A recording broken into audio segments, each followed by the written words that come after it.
ගුම් ගෘප්පයෝ නම භගවද් ගීතාවේ දෙවෙනි පරිච්ඡේදයේ 70 වෙනි ශ්ලෝකය. ආපූර්යමානා මචල ප්‍රතිෂ්ඨම් සමුද්‍රමාප ප්‍රවිශන්ති යත්වත් තත්වත් කාමායම් ප්‍රවිශන්ති සර්වේ සශාන්තිමප්නෝති නකාමකාමී. තවමත් පිරමින් පවතින අතරම සාගරය නිශ්චලව ස්ථීරව පවතී. එසේම ඔහු තුළට සියලු අවශ්‍යතා ඇතුළත් වූවද ඔහු තෘෂ්ණාවට නොව ශාන්තියට පැමිණේ. පැහැදිලි කිරීම. අප පොකුණ, වැව, ලිඳ ආදී දේ වෙනස් යයි සිත වෙන්ව සැලකිය යුතු දෙයක් යයි සිතුවොත් මේ උත්තරීතර මාර්ගයේ අපට ගමන් කිරීම අපහසුය. එම වැවයි, ගඟයි, පොකුණයි සලකා බැලුවොත් පිටතින් ඒ ස්ථාවර බවක් පෙනුනද ඒ ඇතුළත කැළඹී ඇත.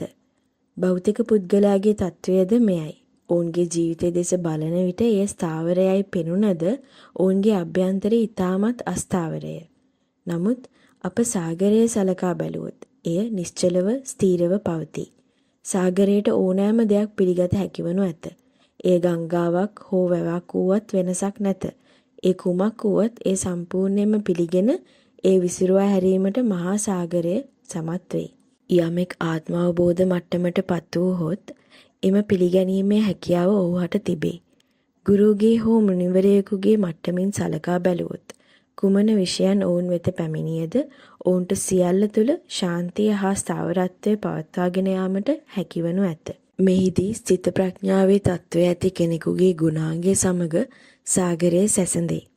තමා දෙසට එන ඕනෑම දෙයක් පිළිගත හැකි මෙම තත්වයට කෙනෙකුට පැමිණීමට නම් මේ සමස්ත පැවැත්මේ සමබරතාවය සහ ඒකීයභාවය අවබෝධ කර ගැනීම සඳහා අප අභ්‍යන්තරයෙන් විශාල කැපකිරීමක් කළ යුතුය.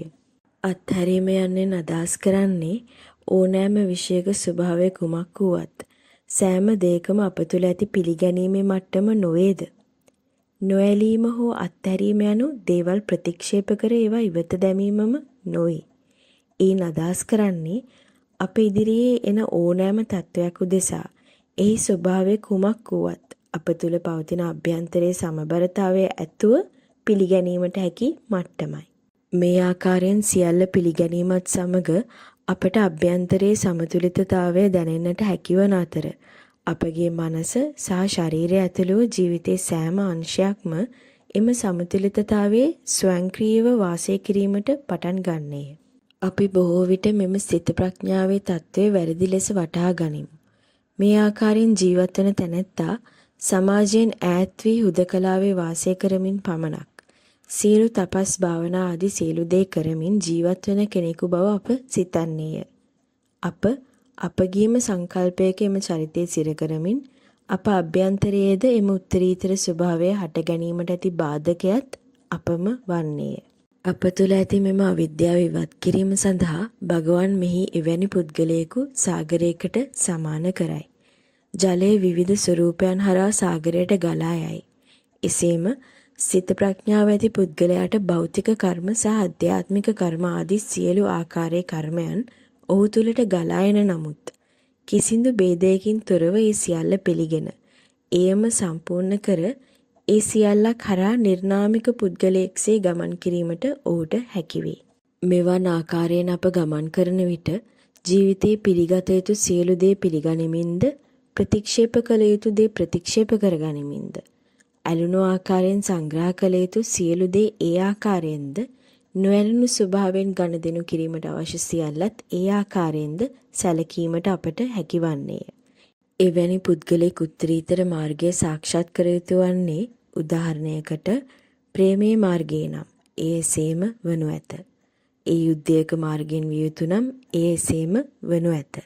ඒ සාමයේ මාර්ගයේ විය යුතු නම් එය එසේම වනු ඇත.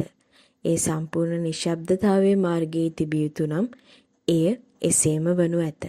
එය දුක්ඛ මාර්ගයේ විය යුතු නම් එය එසේම වනු ඇත. එය සම්පූර්ණ හුදකලාවේ මාර්ගයේ විය යුතු නම් එය එසේම වනු ඇත. එය ගී ජීවිතයක් ගත කරමින් විය යුතු නම් එය එසේම වනු ඇත. එය පැවිදි ජීවිතයක් ගත කරමින් විය යුතු නම් එයද එසේම වනු ඇත. මේ සියල්ල අප හැමෝගේම පෙර සංසාරගත කර්මානුව තීරණය වන්නේය. එය කලින් සඳහන් කර පරිදි දැනගැනීමට හැකිවන්නේ ලෝකෝත්තර ගුරුවරයෙක්ගේ ඇසුරෙන් පමණි. උත්තරීතරත්වය කරා යන අවසාන මාර්ගය සංකල්ප කූඩුවකට සීමා කළ නොහැක. මෙම මාර්ගයේ ගමන් කරන්නාට කිසිදු බලපෑමක් නොමැතිව සෑම ආකාරයකින්ම ගමන් කිරීමේ හැකියාවද ඇත. මෙයයි ආත්මාවබෝධයේ මාර්ගය. මේ වන විට අප සිටින්නේ එක් ආගමක් හෝ දර්ශනයක් විශේෂයි පවා එම සමබරතාවය සොයා ගැනීමට අපහසු තත්වයකය. මෙම මාර්ගයේ පමණක් නොව ජීවිතයේ සෑම දෙයකම ඉදිරියට යාමට විභේදනයේ ගුණාත්මක භාවය අපට උපකාරී නොවන බව අප තේරුම් ගත යුතුය.